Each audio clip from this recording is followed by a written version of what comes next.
Vampirella Strikes, issue number 12 from Dynamite Comics. So I've reviewed a few issues from this series so far.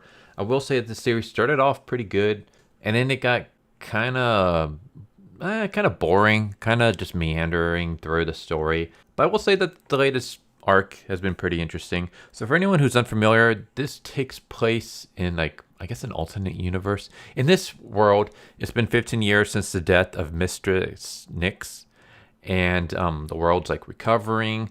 The supernatural is known to everybody, and now there's been emerging. So basically, monsters and the supernatural live alongside humans, and there's some peace, there's some not so quite peace.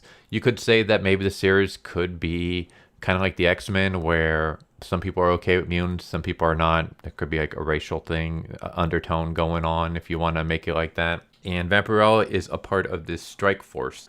She's basically a police officer who takes on supernatural cases. And I was like, oh, that's pretty cool. I like that idea. And lately, in the last issue, Vampirella, I guess, had a new lover.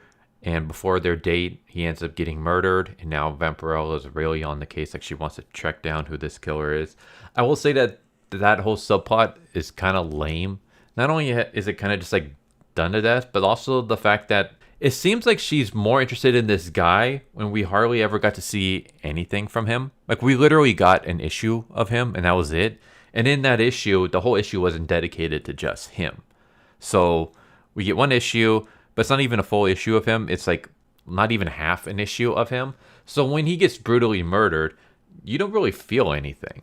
So it's we have Vampirella going gung-ho, threatening to quit the police force and stuff like that if they don't allow her on this case. She's going extra, the extra mile for this guy to solve this murder of her dead lover.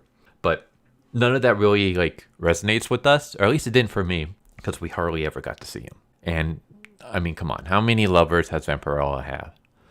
I'm not a huge Vampirella fan, but it seems like the few series I've read, she has a new lover in every series. So at this point in time, why do I care if one of them dies? So yeah. Anyways, he's dead. She's trying to figure out what's going on. She goes to this city. The Menagerie is the nickname for it. And it's a place where a lot of the monsters live. Because there are some monsters that are still kind of ostracized from society. Humans aren't comfortable with them being around and stuff. So they kind of, segregated themselves off into this own part of the city where they are at. And she's talking to the leader of this city, the leader of the Menagerie, basically. And he's kind of why do you want to bother helping us now? You've never bothered before. None of your strike forces have ever bothered to help. We've had plenty of murders. We've had a lot of our citizens being killed off, and you never seem to care. But now all of a sudden you do. Why? And then she says it's personal. He's okay. So because it's personal, that's when the cops are going to get involved. All right, whatever. And as it's going on, we see the next murder taking place. And then that's when we kind of get this buddy cop moment where the guy's all right, fine. Obviously, I'm not the biggest fan of you. I don't like the fact that our people have needed some kind of security and you guys have blown us off, and now that it's personal, you're here. But at the same time, it's still my people. They're still being murdered. And if you want to help stop it, I'm not going to say no. So I'm going to have you team up with this guy. He's going to help you because he's my right-hand man. He's familiar with the city. You guys are going to work together to try to solve this murder. And the right-hand man is this giant werewolf. And the very first time Vampirella and the werewolf met, not in this issue, but in a previous issue, they fought each other, and Vampirella knocked out some of his teeth. So there's bad blood between the two. And I'm okay, this is interesting. This is what this series should be for this arc, and I'm hoping continuing on.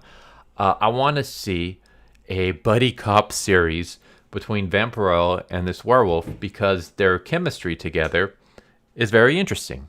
They're reluctant allies. They don't like each other. They would be more than happy just ripping each other's throats out, but they're willing to put aside their differences just to solve this murder because each has something at stake. Vampirella wants to avenge her lover's death, and this werewolf wants to make this town safe for his people. So they're willing to put their differences aside and go on this case. And I'm this is what I want. this is interesting. Like, I like this dynamic. I want more of this. And the rest of this issue basically becomes like a murder mystery, where they go and they investigate the crime scene. They see like weird signals, and they're trying to figure out, okay, what do these like ruins mean? And so they go their separate ways. Vampirella goes back to her police department to try to, use a database for that. Meanwhile, the werewolf goes to his father, who's like super old, has a lot of knowledge about the supernatural since he's been around for centuries. And so they're each trying to gather clues their own way, and then coming back together to put their heads together, put together what they've found, and then trying to continue on with this mystery. And I'm not going to spoil too much of what happens. I will say the mystery does not get solved here. They do just kind of figure out what the murder, like why the murderer is going around killing people. And I will, I guess, kind of spoil that because it's like in the middle of the issue, and it is pretty interesting. So basically, there's this entity.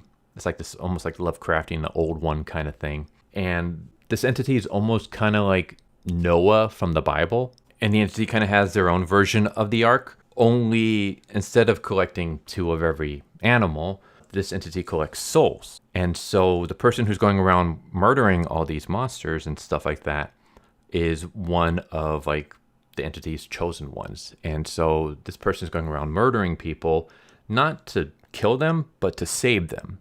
Because basically there's going to be this upcoming apocalypse. Like they talk about how every world has like a creation myth, how the world and humans and monsters and all that stuff was created. Well, this is an Armageddon myth. This is a end of the world myth. And this entity is supposed to come in and try to save as many people as they can by killing them, taking their souls, and kind of holding their souls in this ark while the world gets destroyed. And so, yeah, we have this interesting thing where the person going around murdering people is not necessarily murdering them, but actually trying to save them. Like he's murdering them so that he can take their souls and put their souls into storage and save them in the long run. So it's this interesting little conflict. It's like, but then there's a whole like, is this end of the world myth real, or is it just a myth? Is this just one of those like false religions, or is this an actual thing? Like, are they actually saving these souls, or are they killing them thinking they're saving them, but it's all BS, so they're just killing?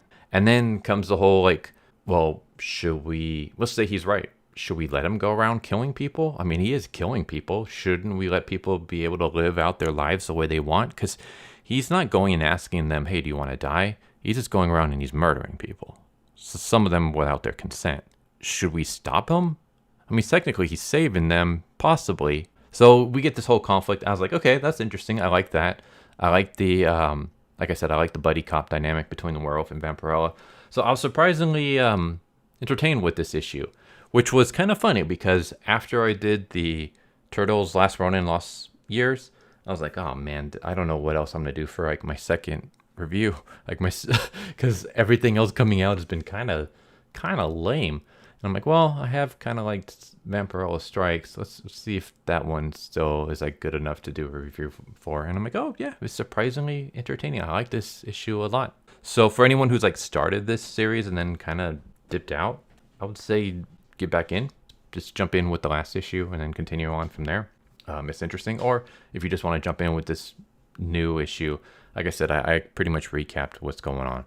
Basically, Vampirella's on the strike force. Her lover gets killed, and she takes it personally. And the murders happen in the city called the Menagerie.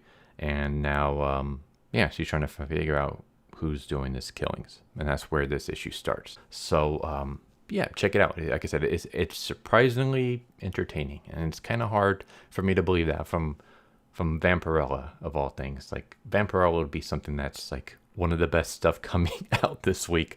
I would never guess that, but it's surprisingly a lot of fun, this issue.